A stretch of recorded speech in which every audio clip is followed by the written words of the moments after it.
and welcome to the Nauti Buoys Boat Show. Hi, I'm Captain Greg Michael of Pinnacle Marine Group, and we're marine surveyors. I have Glenn Shadbolt, who is a certified marine mechanic and shipwright.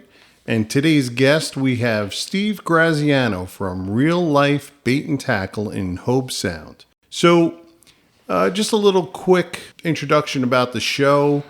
Hopefully you've been listening, but if you haven't, here it is. Nauti Buoys is a boat show where we talk everything about boats. The build, the mechanics, the good, the bad, the ugly. We may also talk about electronics, marinas, restaurants, cruising, and fishing. The topics will be endless. You can hear more about our certifications and qualifications on the intro reel. So today's show, we're going to try and focus on fishing and bait and tackle, and we're going to get into it. But before we do, Glenn, yes, I have a joke. Okay. It's a naughty joke. So here goes the joke. A reporter asked the winners of a fishing contest what their secret is. Well, the third place winner says, "I'm a surgeon. Once I tried to catch with a human appendix. The fish liked it. I caught a lot of pike, carp, chub. I caught everything with it." The reporter said, "Wow, that's interesting. An appendix." He said, "Yeah." Second place winner. "I also work in a hospital, and I specialize in adrenal gland removal. I also tried fishing with glands. It was great. I caught a lot of perch, carp, and bass." The reporter said, "You're kidding me. You used adrenal glands?" He said, "Yeah, caught all the fish I wanted." The reporter said to the winner, "You must be a doctor also." He said, "No, I'm a rabbi in the local synagogue. I do circumcisions every day."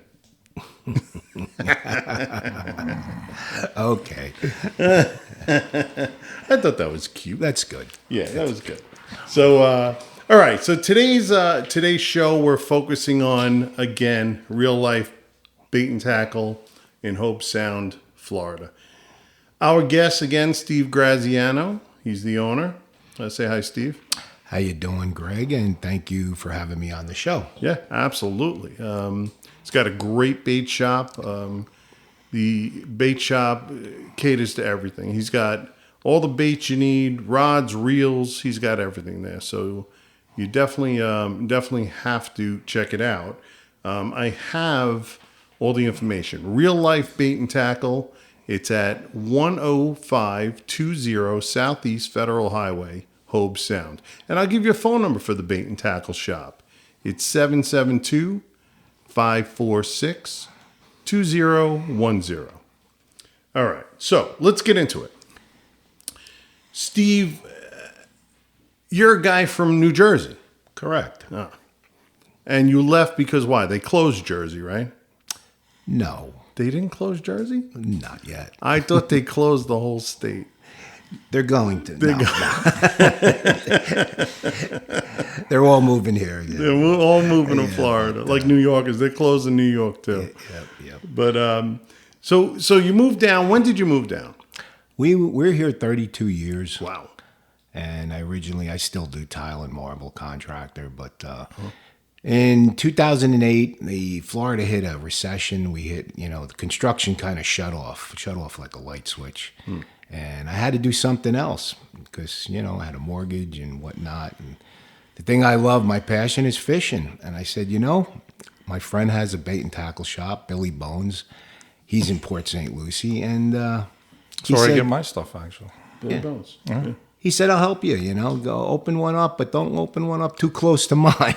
Right. So I went down to Hobe Sound, found this little cute place, and me and my wife, we said, let's give it a shot. And with the help of Billy Bones and Bruce, who's the owner of Billy Bones, we opened it up, and we're actually 13 years. We're still rocking and rolling, and it's doing pretty good.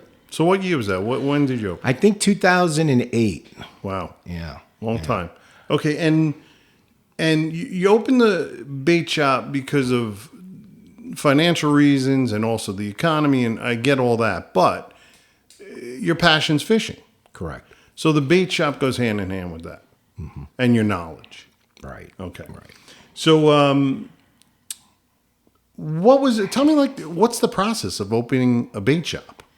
Well, you love fishing, so a lot of the things pretty much, it comes natural. People ask you questions, and they come in and what's the best rod and reel? What's the best bait? Where do I go? Where do I fish? What's the best lure for snook? And we tell them all this. It's kind of like you go to Walmart, even go to Bass Pro Shop. You don't get this special. This is the kind of little shop that your grandfather or your pop took you when you were a child. It's got that ambiance. It's just a cool little place. We have live bait.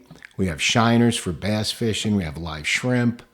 But we do a lot of surf fishing over there, a lot of our customers. And then the reason for that is the Hope Sound Beach. Yeah. Very, very popular beach for pompano. Yeah. And the winter months, we get the snowbirds, and we sell a lot of pompano bait, fish bites, and sand fleas and whatnot. Is it hard to open a bait shop? As much as I knew about fishing, you always learn more. There's always something to learn. And me and my wife, and God bless her, because she didn't want to do it. What girl wants to open a bait shop? But she's doing a really good job, and I'm proud of her. And she got into it where, we're making a little money and you're having fun. And she got to know what she's talking about. And we're doing okay. Well, just for the listeners, what's your wife's name? Give her a shout out. Lillian. Lillian. You love Lillian. Of course. Okay. I got a question for you. Because when I came down, Billy Bones actually did it for me, not yours, but my line was older, and he put all new line on my reels for me. He gave me local knowledge. I'm still having problems catching fish, but still. If I wanted to, would you redo my poles and put all new line and all that too? Do you do all that then? Sure, absolutely. The only thing we don't do is we don't fix the reels. Right. So because you need 100,000 parts for all the hundreds of reels that are out there. And it's just a little small store. We have all your frozen baits and whatnot, rods, reels. But you still do the line. We'll do the line. We have a line winding machine, of course. Right. We'll do that. Instead of the bride with the pencil. And Right. The old-fashioned way. Grandpa used to sit across the room with a pencil and a spool. But, we have a line winding machine. Well, that brings me to something interesting. People may not know this. When is it appropriate to switch out your line? When, is it yearly, annually? I mean, what is it? It all depends on how much, you're using it, and if the monofilament, if it's in the sun, you should do it every 3 years. Some guys will do it every 2 years. Where braid, that'll last a lot longer. Okay. But again, rinse your rods and reels, whether it's salt water or fresh, make sure they get that salt off. Right. Because the salt just kills everything. And you got to trim the line. What do you recommend, because you bang the poles, how much line do you recommend trimming in between fishing trips? Because you let the line come through and I'm usually like 6 feet, but. You mean running a leader? Well, no, you have the line. It's broken over before. When it comes up and it goes over the end, you bang the poles around. So the first 6 feet, 10 feet, if it has nicks in it, you always feel your line, the first 10 feet, make sure there's no nicks. So you recommend trimming 10 feet of line before you go? Sure, and feel the eyes in your rod. Make sure there's no nicks inside the eyes, because that's what gives you the nicks in your fluorocarbon or your monofilament. Well, Glenn says he fishes. He doesn't catch. So does he really have to trim his line? Hey, listen, if you don't catch anything, you don't have to clean anything. Okay, so it's a win-win. Still got to clean the boat, though. Okay, let's get back to it. So you said it's really not a hard process to open a bait shop, but it's a lot of work. I mean, it's like opening any business. It's a lot of hours, Greg. A lot of hours, because you're there 6:30 in the morning until 6:30 at night. 7 days a week, and it's a lot of work. As far as time, you're putting in a lot of time. And you got to learn where to source your bait, where to get this, where to get that, where to get vendors to sell you the rods and reels and everything. So it's like opening any business. Yeah, nothing's easy. I mean, but if you have a passion for something and you love fishing, it's kind of enjoyable. Right. Now, the current economy, I mean, it's tough. It's tough out there. How's that affecting the bait shop? I do see people do want to fish. They love to fish. As far as buying the combo, the rods and reels, that slowed down. They'll more or less buy it on Amazon and try to save a little money. But, I try to tell them, support us because we're going to have your live bait. You can't buy live shrimp on Amazon. No. So I tell people, please, keep supporting us. So we're there for you to give you live shrimp as well as live shiners and worms and night crawlers. Well, the podcast is on Amazon, so they're listening. So maybe they will provide live shrimp. Who knows? Yeah. And the live shrimp is for the snook, which I can't seem to catch. What is it, 28 to 32 inches? Correct. And you can't do this, and it's got to be on a Tuesday, and the fish's name has to be Ralph. Is that the latest law or something? So during COVID, was it an uptick or a downtick in COVID? So COVID was for us, it was actually pretty good because they locked you down, but you could fish. So people went out and they wanted to fish. And it was one of the things that you could do, without, say, catching COVID or, So we stood pretty busy during COVID. COVID was actually, as crazy as it sounds, it was actually a busy time for us. People were fishing a lot. Right. There wasn't much else to do. No. Yeah, exactly. Well, So- it's a good thing you were there. Yeah. Good. So, what baits, what products? Tell me about what you sell in the bait shop. Okay, so we have all your lures that I try to. There's 1,000 lures. Of course, you can't have them all, but we have the lures that work, the colors that work: snook, trout, tarpon. We got the rigs. We carry live bait, shrimp, sometimes pinfish for snook season, night crawlers, red wigglers, and we have shiners for bass fishing. We get a lot of guys that like the freshwater bass fish. So, with that, we sell the combos, we sell nets, pretty much have everything, the bigger guys have, but on a smaller scale. Right. So what are your most popular baits? Most popular baits, and I'll tell you this, of course, shrimp. Every fish eats shrimp. People come in, what's your best bait? Well, your best bait is live shrimp or frozen shrimp. So we sell a lot of it. Why? Because every fish eats shrimp. Right. Yeah. The best bait that I would say, Glenn, would be fish bites. Now, that's a man-made bait for pompano. Like I said, I get a lot of pompano fishermen, the surf, up there at Hope Sound Beach. And what fish bites is, it's a man-made bait. It looks like bubble gum, comes in a package. Last weekend we sold 60 packs. I mean, the stuff works. I don't know what's in it, but whatever it is, it actually it really works for pompano, whiting, and also for deep drop, bottom fishing. So you an enormous amount of knowledge for fishing. So up north, you're a Jersey guy, so you fish the Northeast. What did you fish for up north? Well, in saltwater, we went out for stripers. We'd use live eels and surf. We flounder, fluke, bluefish. But we also, my uncle had a boat. He had a black watch. And we'd go out to the canyons.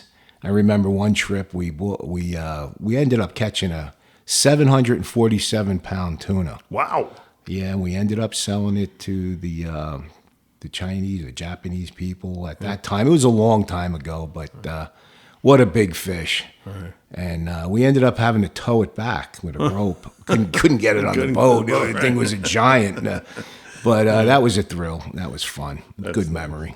So Northeast, your tuna, mahi, striped bass, fluke, shark, all that. Right. Southeast, what are you fishing for down here? Okay, so you have inshore, you have offshore, you have freshwater. So, freshwater, you have the bass, the crappie, the specks. In the intercoastal, you have everything from trout to tarpon, mackerel, bluefish. I mean, there's just so many fish, triple tail. So you don't know what you're going to catch. But let me tell you, that Indian River holds some fish. It does. There's some big fish in the Indian River. Right. You don't always have to go offshore, even though offshore is good. Right. You go offshore, you're going to get dolphin, wahoo, kingfish, all your bottom fishing, snapper, grouper, sailfish. So There's plenty of fish. You don't have to go as far down here offshore to catch big fish like you did in the Northeast. Correct. There's so many fish here. That's what I'm finding. And the other problem is some of the regulations. So, I got this big sticker because I'm catching something different all the time, and I got to figure out. First, I got to try to figure out what it is because half of them look alike. And then they got regulations. I'm not allowed to catch it on, because I'm a big dead bait guy. Just put some the sardines and some squid and just throw 3-4 rigs out and just start drinking and whatever I catch or whatever. There you go. And then one of the regulations is, you can only catch this on an artificial lure. I'm like, how are you supposed to know is there some way to...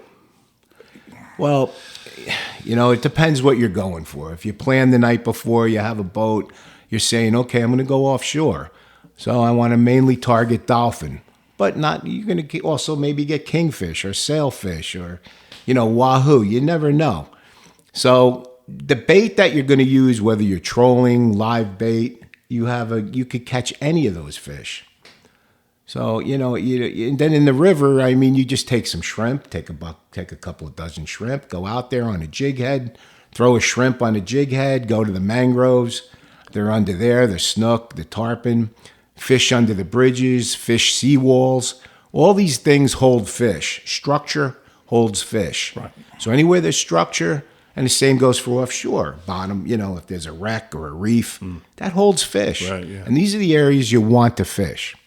So, I get it, but I think what Glenn was elaborating to also was, do you have some kind of pamphlet or some kind of booklet where it says limits, sizes, things like that? Do you need a license? Talk to me about that. Yes, you do. And we sell these rulers, and on the ruler it tells you each fish. Oh, wow. Yeah. What size, how many you can keep a day. And it's pretty good. It'll save you from getting a ticket. That's what I'm using, actually. Yeah, it's a ruler, and it's got all the pictures of the different fish. Right. And it's pretty good because we sell a lot of them. And, you want to have one of those, especially if you don't know what you're catching. Yeah. It keeps you safe. Well, for the new guys down here like us, right? So I go into the intercoastal. I'm catching fish, and I got boats next to me, and they go, don't eat that. Don't touch that. So we don't really know what's going on. But a guy like you, we come visit your bait shop, and you're going to tell us, hey, listen, this is what you fish for. This is how you fish for it. So your knowledge is very helpful for all of us doing this, right? Now, let me just ask you something about the intercoastal. Scares the hell out of me. What's in there, Steve? Well, people don't think they're sharks, but there's some big sharks in there. Right. Matter of fact, a lot of guys will shark fish, in the intercoastal as well as the surf. But you have everything. You have 22 species. From snook, tarpon, trout, fluke, mackerel. There's everything in the river. So you don't know, what you're going to get. You got alligators in the intercoastal? I've heard of some. They don't like salt water in their eyes. Right. So probably not. It's more fresh water. Right. But who the hell knows? Who knows? Who knows today, Right. These creatures, where they go and what they're wandering for a mate or whatever. Kind of like New York. All we worried about was like muggers and morons. Down here you got shark, alligators, snakes, bobcats, bears. This is subtropical. This is crazy down here, but it's fun. It's beautiful. It is paradise. It is paradise. First, I like the porpoises, but do they scare the fish away? Because once the porpoises show up, I don't catch any fish. Absolutely, Glenn. When you're fishing and a school of porpoises come by, reel in your lines and just move, because they do. They scare everything. They're going to eat. Did you read that story the other day about them? That they found out that they molest pufferfish so they could get stoned because they excrete a poison? No, I'm serious. It was a real story. No, I didn't. So I just was curious. If I'm run out of beer or something and I catch a pufferfish, is it illegal for me to molest it? Depends how old it is. Yeah. Today anything goes. Who knows? We live in a different world. Oh, Steve. sure do. We sure do. do. Yeah, that's funny. All right. So, okay, we're gonna get ready for some calls. I see the phone lines are starting to light up already. Anything you want to add, Steve? Anything you want to say before we take some calls? No, just if you want to call up. I'd love to answer your questions and stop in the store. And I'm more than happy. Me and my wife will put you on fish and tell you what baits to use and where you're fishing and to get out there and just go for it. All right. So the call is just to let you know the Naughty Boys phone line to call in is 772-773-2600. So we're going to wait for some calls. We're going to answer some calls. And I did have something else I wanted to ask you. So the intercoastal, I see these guys fishing all the time. Oh, we got a call. All right, I got to take this call. So we'll take this call, then I'll ask Steve. Hold on. Hi, welcome to Naughty Boys. Who am I speaking with? Yeah, hey, this is Eddie from Port St. Lucie. How are you? Good, Eddie. How you doing? Who's your question for? I guess the inshore guy is Steve, right? Yes. Yeah. I was just curious how the snook bite has been and what's the best course of action. Well, Ed, if you're snook fishing, where are you going, first of all, to fish for the snook? Oh, the beaches. The beaches, the bridges. Yes, the bridges. Yes. Okay. Right now, spring is a really good time to fish for everything. That includes freshwater, offshore, inshore. What you want to do, Eddie, is you want to fish. Snook fishing's good. I like it at night under the lights, and you throw a DOA bait buster or a terrorizer under the lights or under the Jensen Causeway. That was a hot spot that me and my friends used to always catch fish under with the bait buster. And you could use live bait, Ed. You could use a flare hawk, red tail flare hawk. I was just going to ask you, which would you recommend is better, live bait or the DOA law? Well, live bait is always, it's better to feed them than to trick them. Live bait is always, always the best bait to use, no matter what type of fishing you're doing. But, if you don't have live bait, and it's spur of the moment, you want to just go snook fishing, use that DOA terrorizer, bait buster, the paddle tails, get them up under the bridges, throw them in the surf. And when you're throwing in the surf, when you're fishing for snook, a lot of times guys try to cast way out. Well, sometimes you got to cast right to left because they're in that first trough. You don't always have to go way out, to catch a fish. They're right close up to shore. I got you. Which tide would you recommend is the best?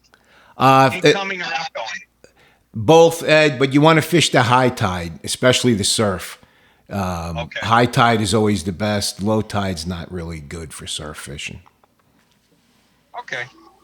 All right. All right. Well, I appreciate that information. Thank you, Steve. All right, Ed. Thank you for calling. Yeah, thanks, Ed. Appreciate the call. Take care, guys. Take care. All right, bye-bye. Wow, good information. That's good. So I see these guys on the bridges all the time fishing. And what are they fishing for on the bridges? When you see the guys this time of the year or during the winter months, they're jigging for pompano with the goofy jigs, the Doc's goofy jigs, and they're trying to get that pompano. They'll be out there for hours, and if either that's hit or miss, either they're there or they're not. Right. But that's what they're mainly fishing, in the winter months. Yeah.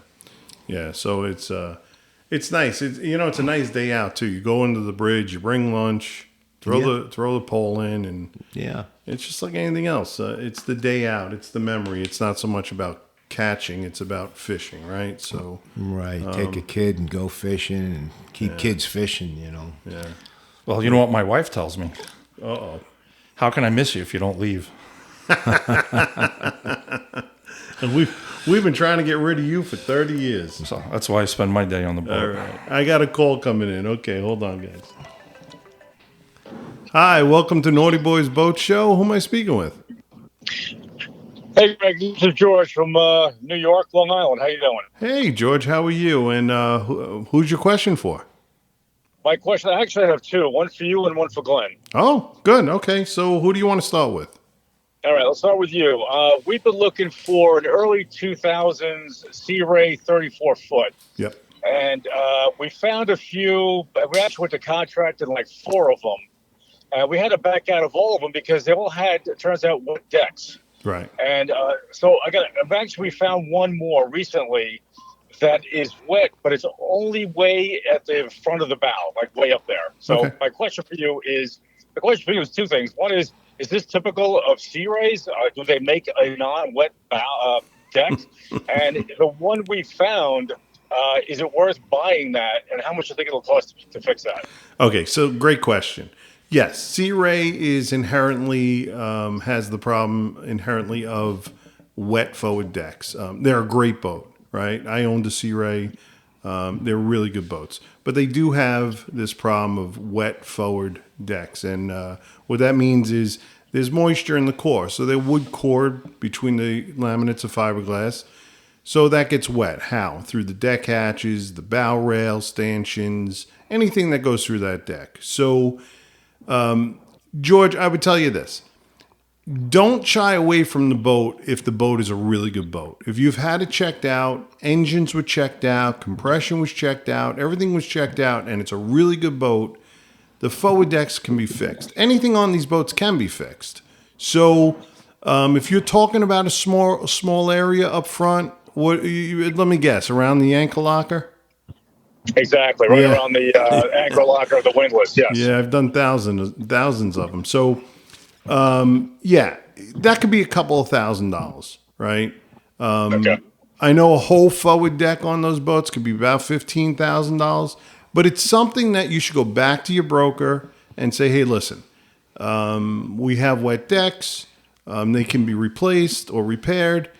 Let's get a concession. So if the boat, let's pick a number. If the boat's $100,000 and the deck estimate is 15, 20 grand, try and get a concession on that boat, get it fixed during the winter, and use the boat and have a good time. Okay, because otherwise we love the boat. So that's the only issue. So yeah, your thinking is it's probably worth going for it, get a concession or whatever. Yes. Have them fix it or whatever. Okay. Yes. All right. Yes. That makes sense. Yeah. And now you want Glenn, huh?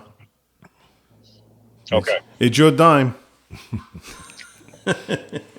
What's up? All right. The question's for Glenn. Glenn, so this book that we were looking at, we don't see any evidence that the manifolds were ever changed or risers. And I think it just has elbows and manifolds. Other than tearing everything apart, how can you find out if it needs new manifolds or risers? Or actually elbows, I should say. Well, if it's, depending on the year, it's probably 8.1s. So you're going to have the stainless risers, which need to be changed by 10 years. They don't last forever. They rot at the welds. So the manifolds clog up too. So every 10 years, you're going to need all new exhaust. If the exhaust was not done, then it's going to start dripping. So you would need to pull the risers to do an inspection to see if it's dripping. Because just because it might, pass the compression test does not mean that we have salt damage inside the ports, right? Before the valve. Okay. All right. So from the outside, like if we read it and we hit it with a infrared thermometer, would that help or anything? Or really the best thing to do is just take it apart, right? Overheating, yes, they do run hotter, they clog. But the one thing you're worried about is salt water dripping down into your engine. And those, a rebuilt 8.1's got to be around 14, 15 grand now, if you can find a decent one. Yes, the exhaust used to be 6,200. I haven't done one in a year or two. So let's just say, $7 grand for exhaust every 8-10 years, is pricey, but, do you want to do the exhaust or do you want to do an exhaust in an engine? Got to do it's your all maintenance. up to you. Yeah, you got to do your maintenance. So, yep, every 10 years change them, George. So actually, one more question. So is it more of a question of age or hours, or is it both? It's once you start it up on salt water, the clock starts ticking. So hours really doesn't have anything to do with it. And hours do, once you hit around 600-700 hours, you got to look at engine mounts. You really need someone good to check the whole thing over is what you need. You need a good tech. Okay. I think that does it. Thank you. All right, George. Thanks for the question. I really appreciate it. No problem. Thanks, guys. Take care, man. Thanks. Yep, bye. Oh, we got another call already. Okay, here we go. Hi, welcome to Nauti Buoys Boat Show. Who's this and who's the question for? How you doing? My name's Jeff. Questions for Glenn. Oh God, you're popular today. How you doing today? What's up? Good. I got a 2000 Pursuit with two 350 mag engines in there. Boat was running great. Went down there last night to start the engines up, and the port engine is running at about 1,000 RPMs. Hit the throttle a couple times. Wouldn't go below 1,000. Shut them down. Went down below to look for an idle adjustment. Couldn't find anything. What am I missing? There is no idle adjustment on those because it's going to be computer. So the only thing that you can really do is, depending on your skill levels, make sure that the throttle is going all the way back to the throttle stop. Okay. After that, is it a vacuum leak? Is the TPS off? But if you haven't touched anything, hopefully it's just going to be the throttle stop. Gotcha. And after that, then, let it rain. I don't know. Hey, there you go. That's the answer. Yeah. Throttle stop. Okay. All right. I'll check it out. Thanks for the info. Hey, thanks for the call. Really appreciate it. No problem. Take care. All right. Good. Bye. Yeah, that was an easy one for you, Glenn. Yeah. Yeah, sometimes you get them. Well, if it is, the throttle's up. If not, then that's what I said. Let it rain. Then he's got to pay somebody like you to come out and more. I'm done. Yeah, it's too hot. It's too. No, I get it, but got to stay working. If you're not staying working, got to pay the bills. Part-time now, Glenn? Part-time. You're Just on part-time. All right, we got another call, so let's take this one. Hi, welcome to Nauti Buoys Boat Show. Who am I speaking with? Yeah, my name is Tom from Jensen Beach. Hey, Tom, how you doing? Who's your question for? Steve. Steve. Okay, you're popular too. Uh-oh. Go ahead, Steve. Hey, Tom. How are you? Thanks for calling. What's your question? Okay. I haven't been able to go out for the last couple of weeks because the weather's been kind of nasty. But when I have been able to go out, I noticed that there's not a lot of weed out there. Matter of fact, there's no weed at all. And I guess today and tomorrow we're looking at 10 to 15 northeast winds, which is going to kick up a little bit. And I'm a big Dolphin fan. I mean, I want to not the football team, the fish. Yeah, I'm a Jeff fan, so don't say that. I'm both. Go ahead. And I'd like to bring home some dinner sometime. And what's your suggestion if it's going to be like 10 to 15? It's a little bit rough. Do you like live baiting or trolling or? Okay, so if it's rough, rough meaning what, Tom? You don't want to go out there when it's too rough in a small boat. What size is the boat? It'll, got to take that all in consideration. Many times I've turned around, I had the boat full with bait and guys were ready and we're all going. We went to the inlet and we're not going. We turned around. So. Okay, we're like 2 to 3, but I'm not going to go out if it's going to be any worse than that because safety is number one importance. Right. No fish is worth your life. Just 2 to 3, you want to get out there. Dolphin, I always started about 130 feet. That was always my number. That's where I'd start. Look for rips, look for water change, look for birds, look for bait. Start putting your lines out if you're trolling. I usually troll about 5 rods, and then I'll run a long shotgun with a daisy chain on it or a planer. I'll put a planer on with a split tail mullet. So I'm covering the 2 depths, really low and really high. Sometimes the big dolphin don't want to come up to the surface, so the planer gets your bait, your split tail mullet down deep. So you're covering the top and the bottom. Again, you put your ballyhoos out and you just, you look for that rip or that water change. Now you're talking about trolling. What's your opinion on live bait? Because if after you troll for a couple hours without any weed around, it kind of gets frustrating. Right. So live bait is always your best, A lot of times we'll start with live bait and then, if we don't get anything, you cover more ground, with trolling, so it depends what you want to do and how much live bait you got. If you run out, start setting those ballyhoos up and you'll cover a lot of ground and try different depths. If nothing's happening in 20, 30 minutes, go to another depth, go deeper. But fishing, a lot of it, you got to know what you're doing, but a lot of it's luck. I was just going to say that I've been fishing down here in the Treasure Coast for over 30 years. And it seems like it's just luck. You try this, you try that. And sometimes you just have to get lucky. Yeah. But, when there's no weed around, like this is the season now for dolphin, which is like May and June. Not a lot of weed out there. It's making it frustrating.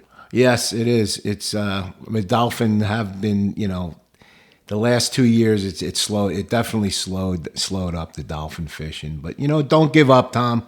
Go out there, and every day's different. There's one day you go out there and you hit them. You go to the next day, you go to the same bait, the same spot, the same depth, and you get nothing. But that's fishing, and you got to just keep trying. Don't give up. Yeah. I'm not going to give up because nothing like bringing home a nice dolphin fish. Yeah. Or nothing like having a nice dinner, but it's just a lot tougher now than it was a few years ago. Well, that's why they call it fishing, not catching. Right? Correct. I know. I wish they'd call it catching, though. Right. All right. Hey, thanks for the call. I really appreciate it. And make sure you like and subscribe on the show. Okay. And Steve, thanks a lot for your advice. Okay. Thank you for calling, Tom. Yeah. Right. Take care. Take care. So you mentioned something about shotgun. That's my kind of fishing. Okay. So Shotgun is just setting up your trolling rods, and shotgun is actually your longest line.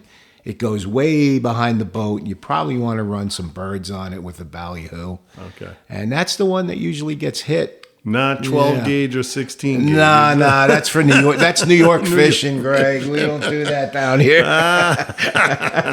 Okay. All right. We're getting to the end of the program, so I'm going to give you my tip and tip of the week, and it goes like this. Listen, when you're buying a boat, there's no such thing as the boat failed. So if you have a surveyor, listen, I've been surveying boats for 28 years. You don't say it failed. Everything can be fixed. Like George called in and he said, hey, can this be fixed? Should I stay away from the boat? Listen, everything can be fixed. As long as you can get a concession or you can get a broker to say, hey, the seller's willing to do this, willing to do that. So boats don't fail. They don't take tests. They don't fail. But it's what you want to do and what you want to put into that boat.